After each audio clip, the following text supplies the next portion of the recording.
Prosesi jagoan sampun paripurna nyadong duka paripaksa sini kegandeng temanten sampun sawega badhe kapanggihaken para kanca matur nuwun singa budaya ugi ngaturaken gunging panuwun kepareng matur temanten kakung wong Bagus Piku Aldi Pratama kadhiraken Rama Ibu miwah penderek pangombyong temanten kakung sampun sawega pinarak sangajenging Wisma Agung Rinenggo tondo kalamun lampahing upacara adat panggih majemukan badhe kalampan ugi kepareng matur lampahing upacara adat panggih majemukan ngantos purnaning kerobongan kabiwado miwah dipun pangayubagya dening kadang-kadang seni reog singa budaya ingkang badhe nderekaken sawaning temanten kakung ngiras pantes pinangka cucuk lampah kadang-kadang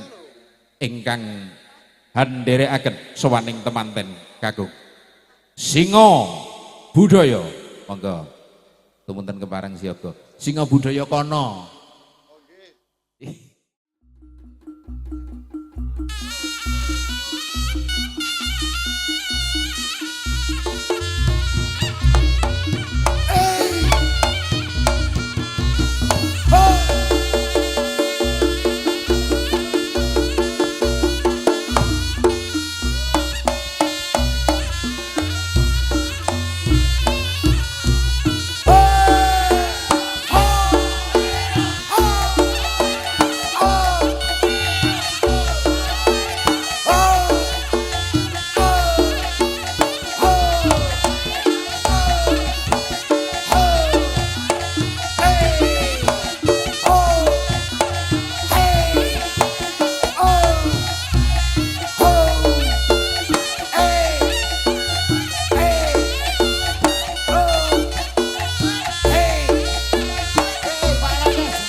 yen to sampun siaga lampahing upacara panggih pinurwakan bebalangan gantal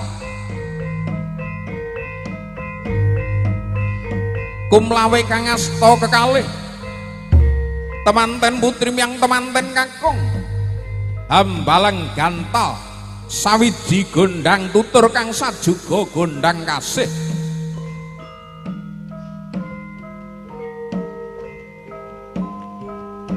gantal wujuding ron suruh lininting tinangsulan lawe wenang werdining suruh sumurupa nganti weruh-weruh marang sejatining rasa raksaning raksa kang sejati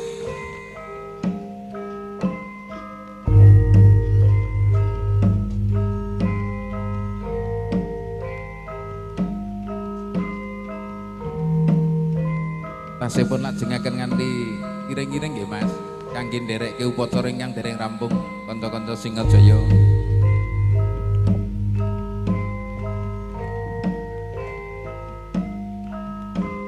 Mangkono wis jawat asta sumambung kang upacara wiji dadi temanten kakung hangidak kanang hantiga pecah padha saknalika pratitis temanten putri hanyawuk tirta sekar setaman hamiji iam yani rawung bagus temanten jalu tigang ramban kanan tigang ramban giring yektine amung tandha cena kalamun wong bagus lan wong ayu sawega jejamas asesuci diri bangkit kinarya lantaran tumitis wijining Gusti ing alam padhang yen to sampun purna mangke upacara wiji dadi miyang Ranapada sumambung kang upacara junjung derajat gi make up kadang kula kang piritaya sumangga kula ingkang sawega nderekaken astane kang garwa dicepeng Mas nggih Mas Bika astane kang garwa dicepeng dipandu berdiri junjung derajat cinepeng astanya temanten putri wong ayu Parwati kakanthi jumeneng yektine tandha kalamun wong bagus temanten jalu sawegan junjung dhuwur darajatira temanten putri tanpa beda darajatira temanten jalu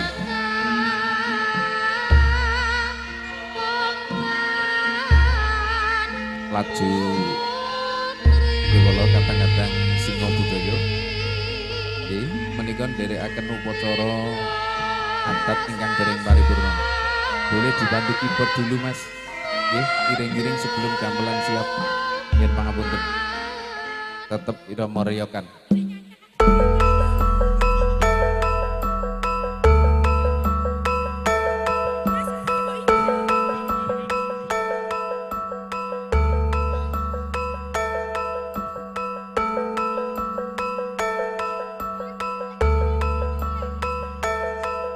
monggang Mas monggang monggang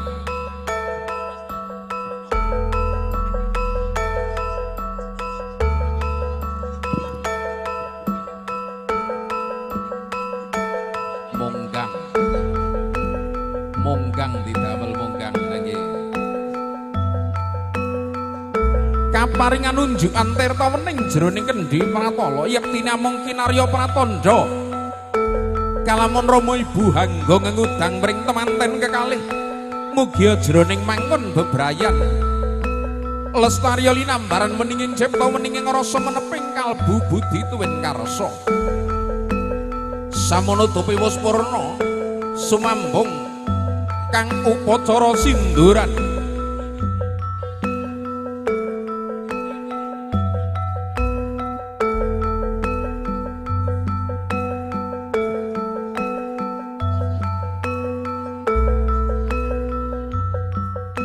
sindur binayang siningepan sindur wujuding mara kang warna rekta sinulam benang warna seta sinebat sindur manten piwulangi wani ing bebener adhedhasar jejeking adil warna abang kelawan putih yen tiyamung kinarya pratandha kalamun Gusti nitaking jagat padhang sarwa sadodo ana madhang ana weteng ana rina ana wengi bebasan geni kelawan urupe yen to kembang kelawan sarine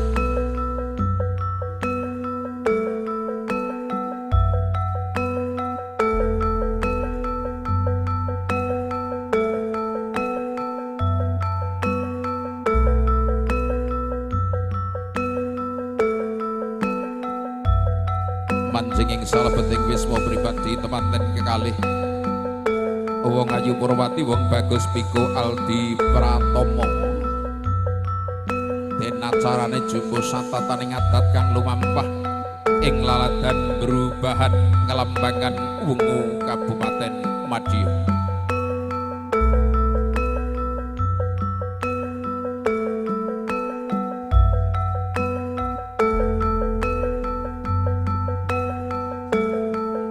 Tinandur mugia tuwuh yekti namung sasmita kekudangan Rama Ibu dumateng temanten kekalih kanthi prastawa ing kalenggahan mangke mugia sampurna denirana tepi darmaning agesang teman hanyambung turun hamba bar tinangkar nitesaken wijining Gusti ing alam padhang riwus nyapurna hanandur tuwuh lon-lonan temanten kekalih kakandhi manjing madyaning sasana wisudatama lon-lonan kadhiraken mingkah pepanggungan ing cipta sawega arsa nglampahi gelaring upacara adat kang dereng paripurna.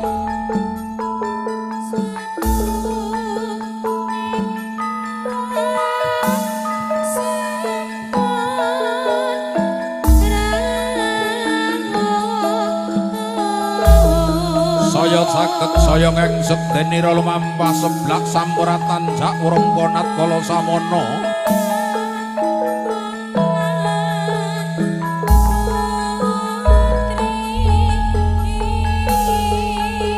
Prabdengung jan kang tinuju daya wong bagus lan wong ayu mratitisake diri pinarak sanging giling dampar kang sumadya.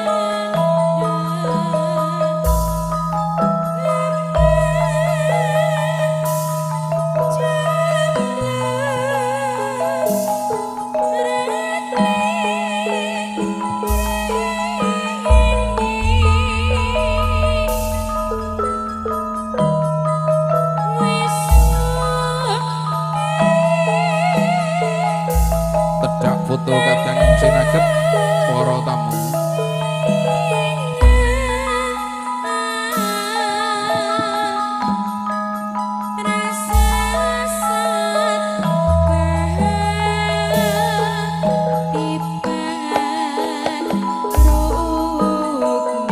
Purna tedhak foto gimeng up upacara kerobongan saged kalampahan pinurwakan tedhak sungkem kalajengaken kacar kucur kinarya panutup mangke dhahar klimah temanten junagan.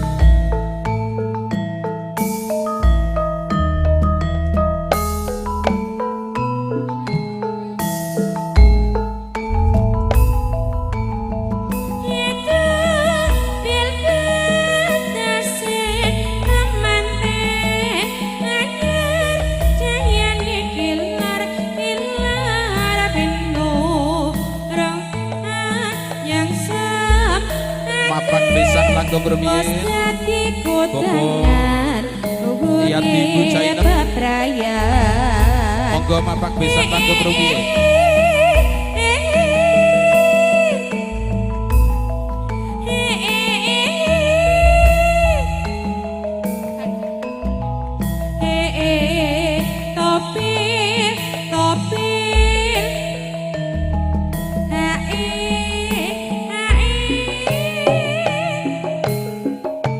Wilujeng rawuh Bobo Saman Ibu Sumi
deleng yo yo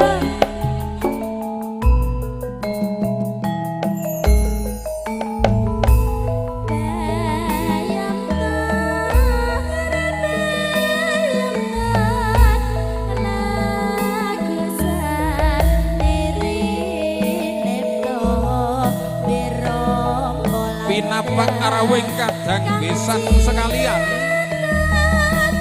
lon-lonan kakanthi manjing madyaning sasana Wisudhatama binarung piwah kinurwat kumandhanging ladang bayem tur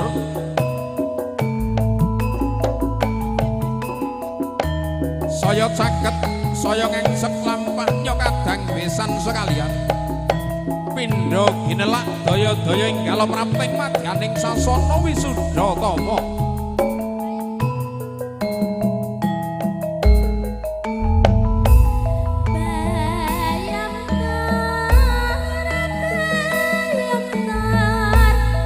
Jawat asta kapiyuk kawuryan samya rerangkulan bagi binage samono dumiwes dungkap kawilujenganing Rama Ibu temanten kakung kadhiraken minggah pepanggungan jajar sumanding kaliyan temanten tandha kalamun Rama Ibu sawe garsa ngestreni gelaring upacara kerobongan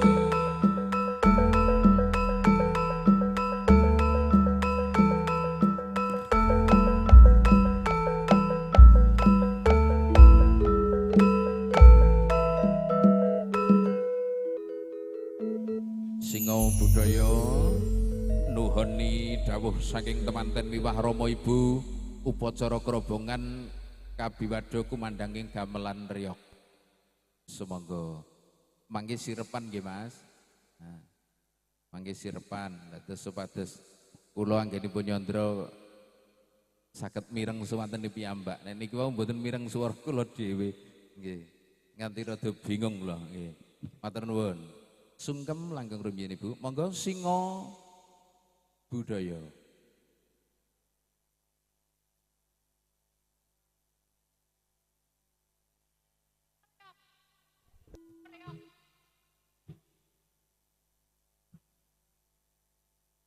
Monggo Mas. Mandhap saking palenggahan temanten putri.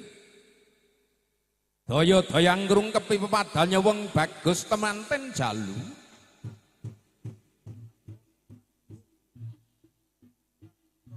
Anggung matrenya jroning raos.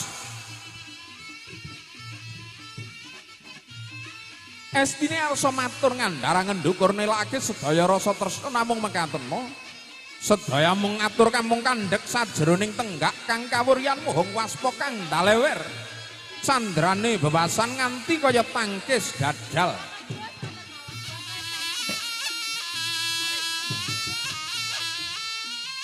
Purna temanten putri ngaturaken sungkem dhumateng temanten kakung. Semambung ngaturaken sungkem dhumateng Rama Ibu.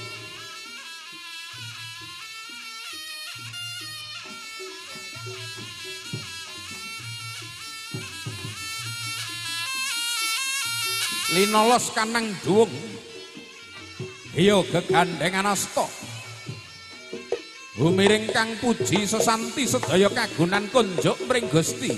Monggo Mas jalan Mas.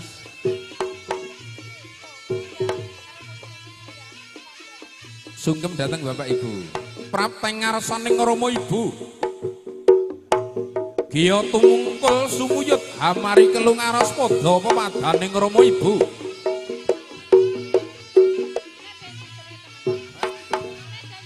Bebasan nganti kaya konjem-konjem pertala mukane.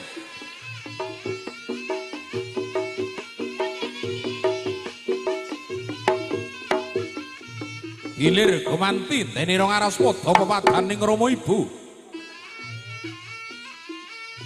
Ora tegesan nyembah marang sepamadaning titah hamung kinarya tandha yekti kalamun temanten kekalih. Jatining titah pinilih jalma utami kang wis ndungkap marang sangkan paraning dumadi Mula bukane bisa tumitah ing alam padang ya mung Rama saha Ibu kang kinarya lantaran.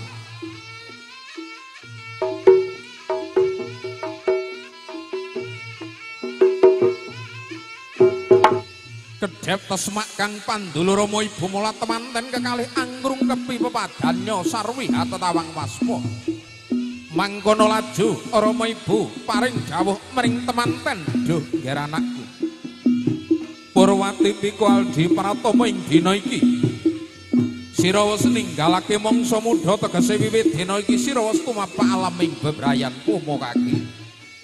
Jroning mangun bebrayan kebak ing pengati-ati sugiya rasa prayitna nyata iku kang bisa nuntun sira sakloron anjok marang marganing kautaman anggayuh jatining kamulyan.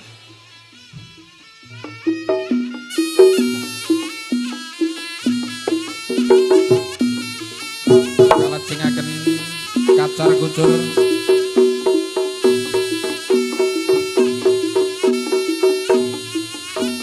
menghadap ke istri Mas Piko menghadap ke istri.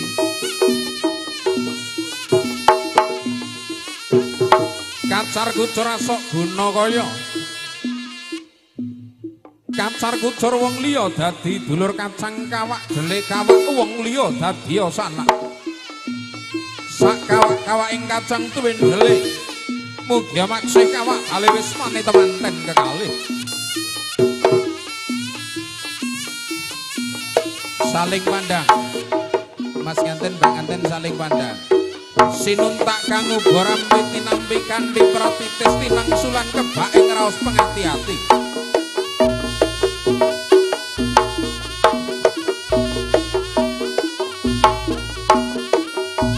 Disok sedaya Mas, semuanya Mas dituang. Nah, terus diikat Mbak Purwati, dijadikan satu, dicaoske Bapak Ibu. Uba rampe kang wis dadya sajuga mangkono giya cinepeng sesarengan. Ayo berdiri Mbak Purwati, dipegang berdua, dicaoske Bapak Ibu. Giya katur maring ngarsane Rama Ibu ing pengangkah mugi tinambah liring ugemi saloka tigang perkawis. Jejer wong atuwa sepisan bisa tutur, angka loro bisa sembur, angka telu bisa wuwur tegese mawit-mawiti.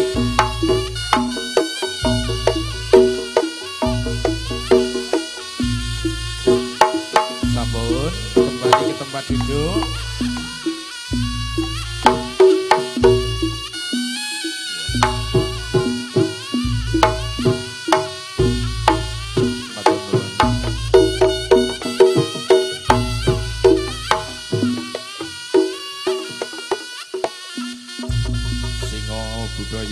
Jengaken kanthi sendon kloloran semonggo lampahing upatara krobongan ingkang dering paripurna. Kala ulat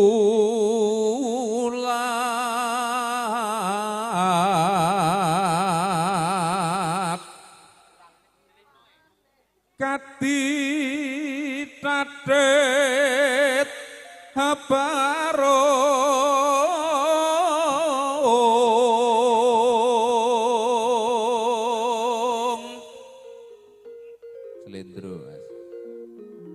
kang pamulu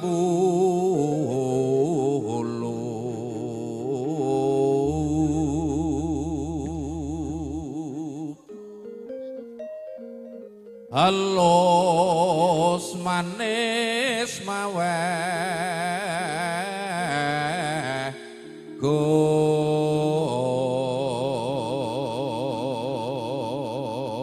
Tangan kiri pegang dagu Mas.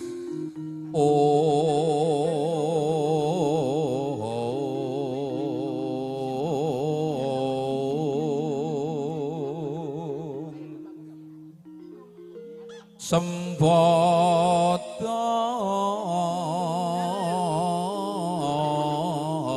geng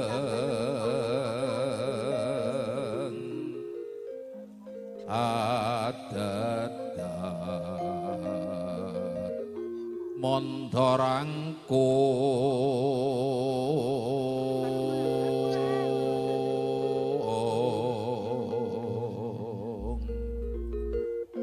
agoreh pan testadya malak kung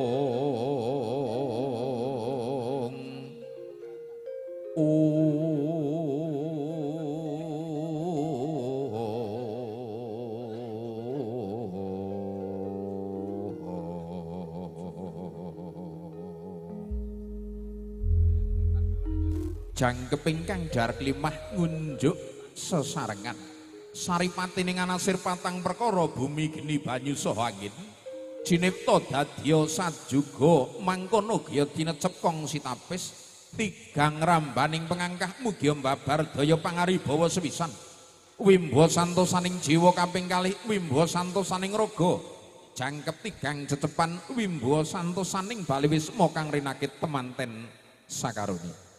Bismillahirrahmanirrahim. Assalamualaikum warahmatullahi wabarakatuh.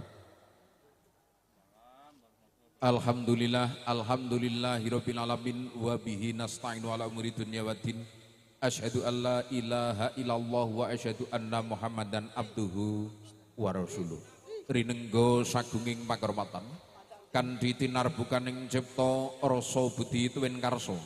Kunjuk sandyaning para pepundhen, para pinisepuh, tamu sinedahan, kula wangsa agung cinaget kang hamenggugati Bapa Yati Ibu Jainem, mligi kunjuk Bapa Saman Ibu Sumi, Rama Ibu temanten kakung, miwah para penderek pangombyong temanten kakung. Rumuhun sumangga. Kula dherekaken ngunjukaken puja-puji dalasan raos syukur dhumateng ngarsa dalem Gusti Allah Subhanahu wa ta'ala. Salawat salam lestantuna kunjuk panutan panjenengan dalasan kula Kanjeng Nabi Agung Muhammad sallallahu alaihi wasallam. Mundi dawuh timbalan kang hamenggugati pinitaya pinangka pangendalining upacara keparenga ing kalenggahan mangke kula ngaturaken reroncening upacara pahargyan dhawuhing temanten. Sepisan kinarya Purwaka pamaos sing ayat suci Al-Qur'an kalajengaken tata cara kaping kalih Hastungkara. Tata cara kaping 3 lung tinampi wondene upacara paripurna yen temanten saribit kadherekaken Rama Ibu sawega nguntapaken para werda kang ngarsa kundur mring dalem sewang-sewang. Ing sela-selaning upacara temanten kakirapaken sagung para werda njumbuhaken raos acara kawiwitan. Sedaya para kadang kang makarya keparenga sigit para werda ingkang wawon pangandikan keparenga jinem caos pakurmatan dhumateng pamosing ayat suci Al-Qur'an. Kadang kula ingkang sampun piniji ngaturaken pamosing ayat suci sumangga nuwun.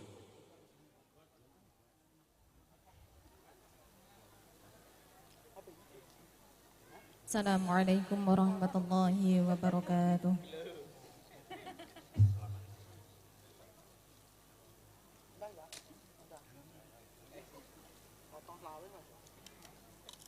أعوذ بالله من الشيطان الرجيم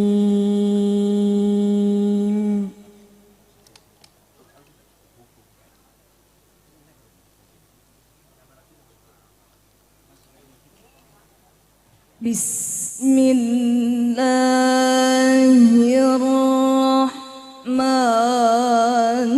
الرحيم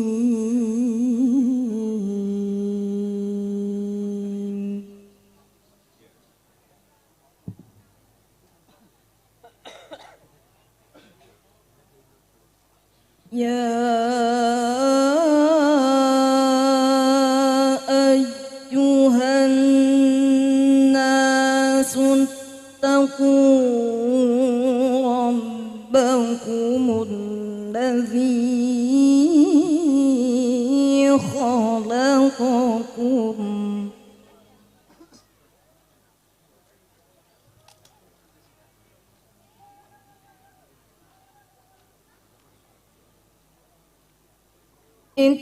اتقوا ربكم الذي خلقكم من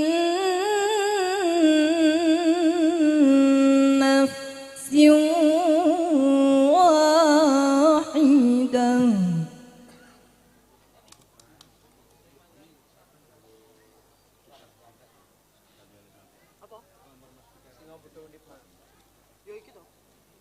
الذي خلقكم من نفس واحدة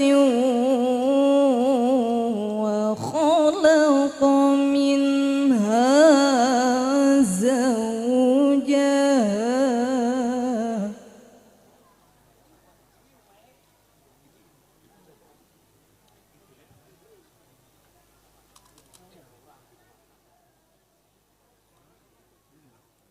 وخلق منها زوجها وبث منهما رجالا كثيرا ونساء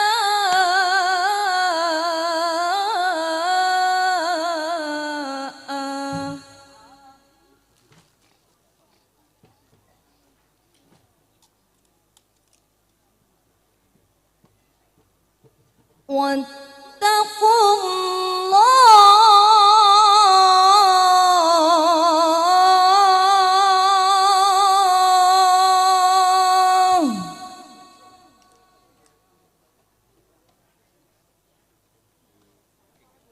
واتقوا الله الذي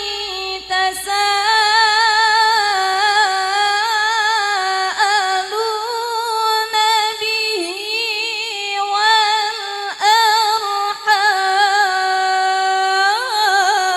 والأرحام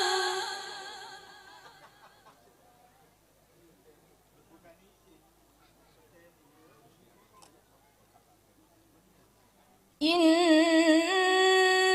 الله كان عليكم رقيبا الله أكبر بسم الله الرحمن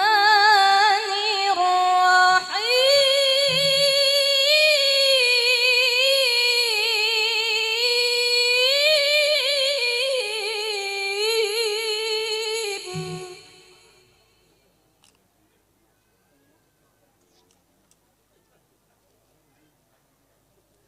ومن آياته أن خلق لكم من أنفسكم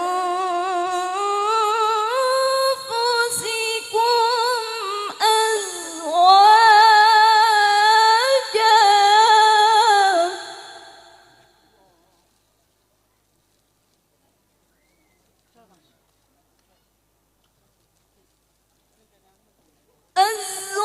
أزواجا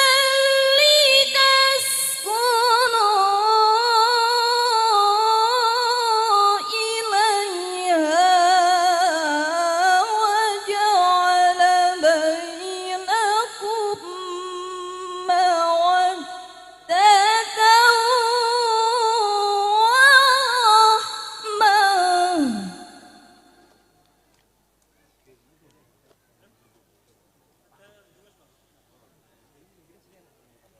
إن في ذلك لآيات لقوم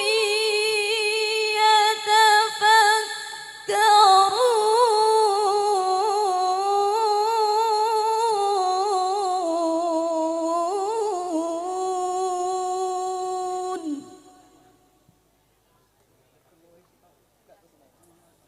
صدق الله العظيم.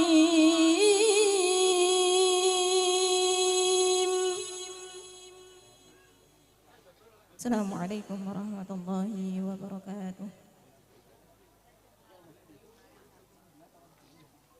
Sumundul ngantarik sumusup selo-selaning mega temadem sadubari pamosing ayat suci Al-Qur'an mugi mbabar daya pangaribawa kawilujengan dhumateng temanten kekalih Lumeberipun dumateng panjenengan kula waradin sagung dumadi. Tata cara kaping kalih hastungkara waosan doa. Pepundhen kula kang sinaraya mandhegani pamosing doa sumangga nuwun. Assalamualaikum warahmatullahi wabarakatuh.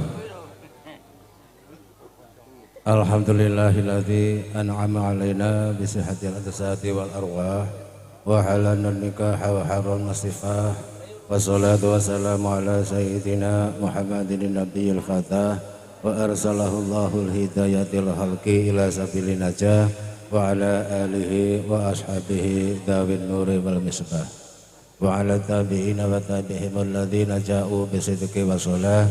Alhamdulillah nahmaduhu wa nasta'inuhu wa nastaghfiruh wa na'udzu billahi min syururi anfusina wa min sayyiati a'malina.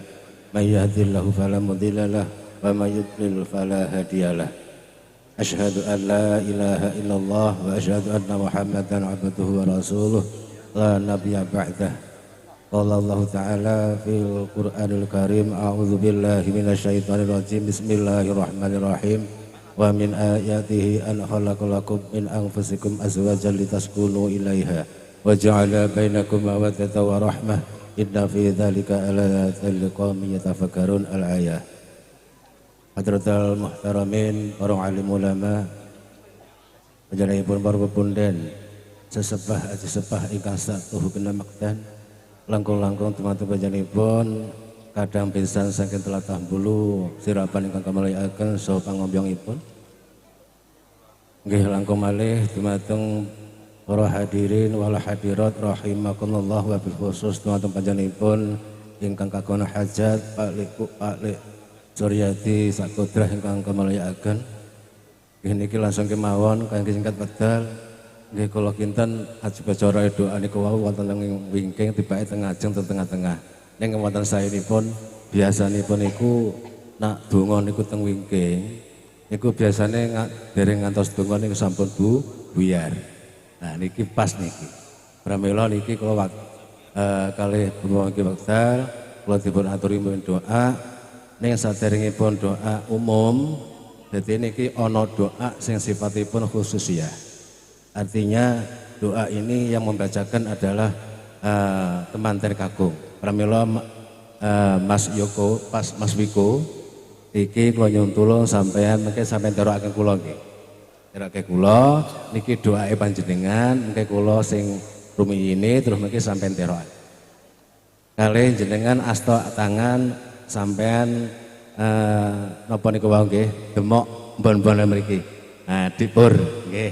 Ning aja nemen-nemen kerontok nggih. Nah ngoten mawon didemek adep-adepan. Dalam hatinya Mbak Adik pun mengke amin amin mawon. Nggih, sing artine amin niku muga-muga dungane dipun ijabahi dening Allah Subhanahu wa taala. Pun milai nggih bismillah sampeyan demek nggih. Asta tengen jenengan sampeyan teng ombon-ombonan nggih. Niki doaipun nggih. Bismillahirrahmanirrahim. Allahumma inni as'aluka khairaha wa khairama jabaltaha alaih wa a'udzu bika min syarriha wa min syarri ma jabaltaha alaih. Bismillahirrahmanirrahim. Allahumma inni as'aluka khairaha wa khairama jabaltaha alaih wa a'udzu bika min syarriha wa syarri ma jabaltaha alaih. Sampun matur suwun. Hormat sing malih. Bismillahirrahmanirrahim. Semoga kita derekaken muji syukur dumateng Gusti Ingkang Maha Haos.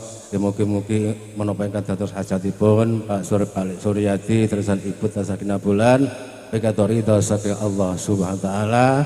Tumbulusipun mugi-mugi anggenipun nggepil rumah tangga adik kula Periwati dan sapi kantuk ridha saking Allah dados rumah tangga ingkang sakinah mawaddah warahmah.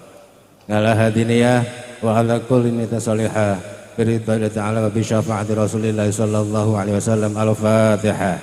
A'udzu billahi minasyaitonir rajim. Bismillahirrahmanirrahim. Alhamdulillahirabbil alamin arrahmanirrahim maliki yaumiddin. Iyyaka na'budu wa iyyaka nasta'in ihdinas siratal mustaqim صراط الذين أنعمت عليهم غير المغضوب عليهم ولا الضالين آمين. اللهم صل وسلم على سيدنا محمد وعلى آل سيدنا محمد سيد الأنبياء والمرسلين والحمد لله رب العالمين. اللهم حمدا يوافي نعمه ويكافئ مزيده يا ربنا لك الحمد كما ينبغي لجلالك الكريم وعظيم سلطانك. اللهم صل وسلم على سيدنا محمد صلاة تنزلنا بها من جميع الأهوال والآفات وتقضي لنا جميع الحاجات وتطهرنا بها من جميع السيئات وترفعنا بها عندك على الدرجات وتبلغنا بها أقصى الغايات من جميع الخيرات في الحياة وبعد الممات. بارك الله لك وبارك عليك وجمع بينكما في خير.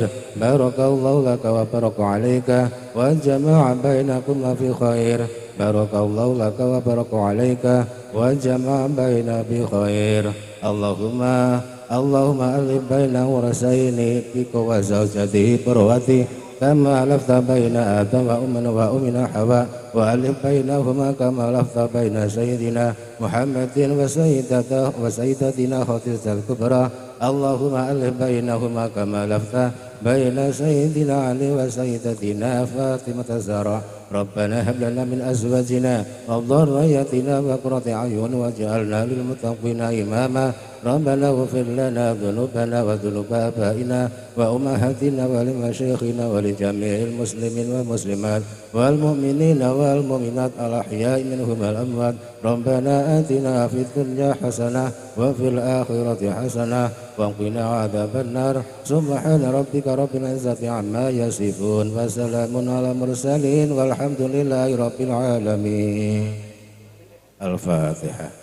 أعوذ بالله من الشيطان الرجيم. بسم الله الرحمن الرحيم. الحمد لله رب العالمين الرحمن الرحيم مالك يوم الدين.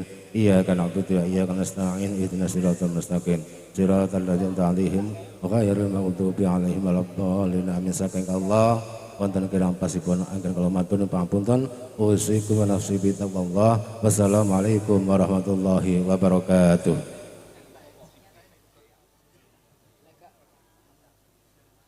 Gunging panuwun katuraken sungkem kula ingkang dherekaken lenggahipun nyadong duka bapa doa kula papanaken wonten ngajeng ing pengangkah mugia nalika mengaminkan doa sedaya taksih salebeting kawontenan ingkang jinem sedaya taksih salebeting suasana ingkang tenang mbok bilih makaten lung tinampi rambanangka sepisan wijiling dawuh pangandikan pasrah sulih salira talanging basa bapa sampan Ibu Sumi piwah penderek pangembyong temanten saking Sirepan pepundhen kula Bapak Edi Prasetyo ingkang sinaraya pinangka sulih salira Rama Ibu temanten kakung nyadong duka ing sela-selaning sulih salira kula warga temanten kakung amasrahaken temanten kunjuk Bapak Suyanto sekalian Bapak Yatimun sekalian Mbak Ani Utriana sekalian Mbak Suli sekalian Mbak Mawar sekalian, Bopo Purwadi sekalian, Mbak Lukianiasih sekalian, Mbak Tika sekalian, Mas Iput sekalian, Bopo Gonot sekalian, Adik Bunga Soho Vicky, sedaya karyawan dan tim Star Pro sekalian.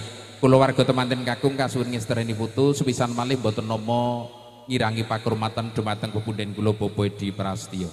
Ingkang mekaten kunjuk talanging basa kula warga temanten kakung sasana saha swasana katuraken sumangga nuwun.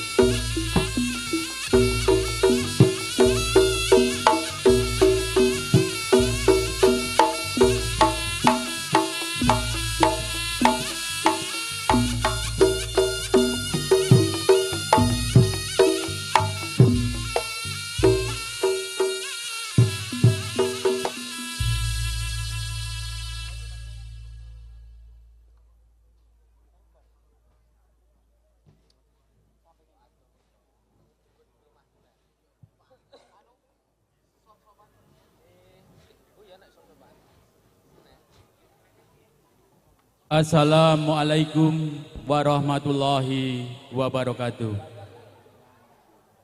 Alhamdulillah, alhamdulillahirabbil alamin wassalatu wassalamu ambiyahi wa mursalin wa ala alihi wa sahbihi ajmain. La haula wa la quwata illa billahil aliyyil azim. Amma ba'du.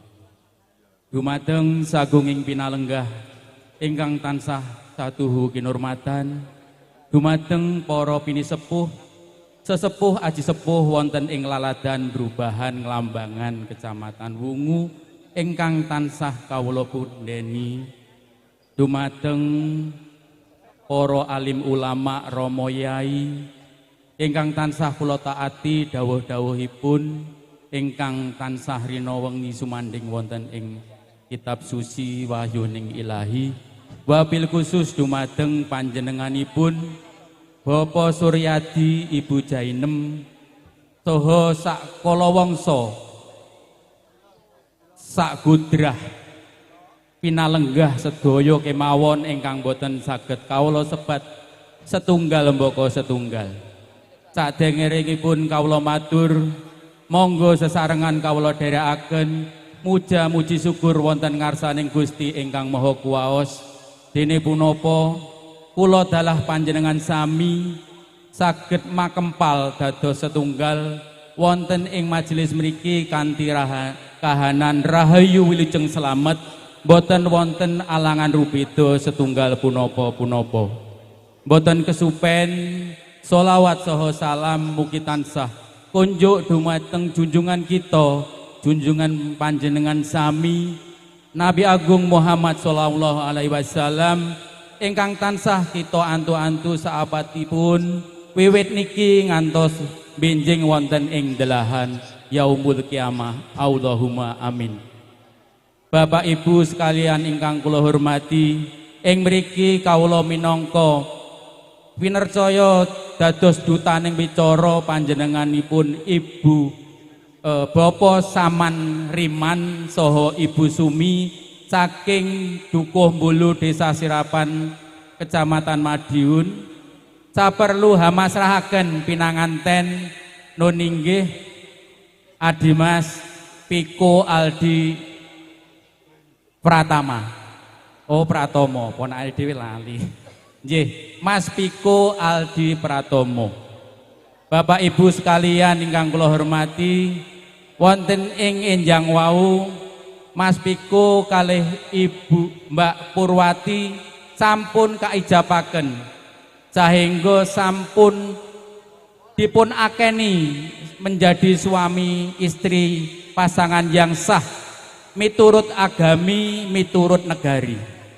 Mbok pilih Mas Piko wonten ing ari kelenggahan sewang punika sampun hanjatu krami Mbak Purwati saking menika Bapak Ibu Saman tuwin Ibu Sumi hamasrahaken dumateng keluarga besar Bapak Suryadi Ibu Jainem wonten ing Brubahan Nglambangan niki kanthi asta kalih babakan panggula wentah pun mangsa borong. Pripun amrih saenipun pinanganten kekalih anggenipun gebyur wonten ing samudraning bebrayan. Mbok bilih mangke pinanganten kekalih cumondhok wonten ing dalem Brubahan mriki keluarga Bapak Saman Ibu Sumi namung nyumanggaaken. Wondene mbok bilih Mas Piko tuwin Mbak Purwati manggen wonten ing dalem Bulu Bapak Saman Ibu Sumi kanthi lila legawa asta kalih dipun gulawantah mboten dibenten-bentenaken atawis putra kiyambak lan putra mantu. Salangejengipun kula namung nyuwun idi pangestu dumateng panjenengan sami ingkang rawuh wonten ing ari kelenggahan siang punika. Doa restenipun mugi-mugi anggenipun gebyur wonten ing samudraning bebrayan Mas Piko Mbak Purwati saged kawastanan keluarga ingkang sakinah mawaddah warahmah. Allahumma amin.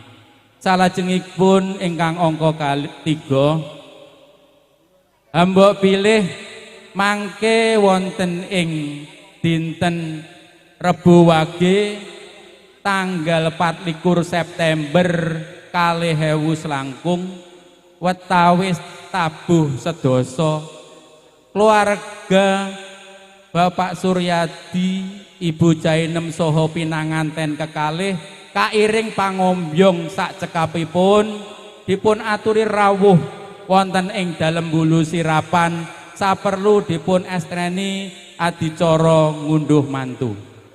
Salajengipun kula minangka talanging basa talangipun atur nyuwun pangapunten ingkang sak kathah-kathahipun hamba bilih rawuh kula sak rombongan sampun ngrepoti panjenengan sami wonten kirang langkungipun solah bawa tindak tanduk saking pengiring temanten kawula nyuwun agunging si samudra pangaksami boten kesupen matur sembah nuwun amargi gupuh suguh lungguh ingkang dipun paringaken dumateng kula sak rombongan sangat-sangat nuju prana boten wonten kirangipun.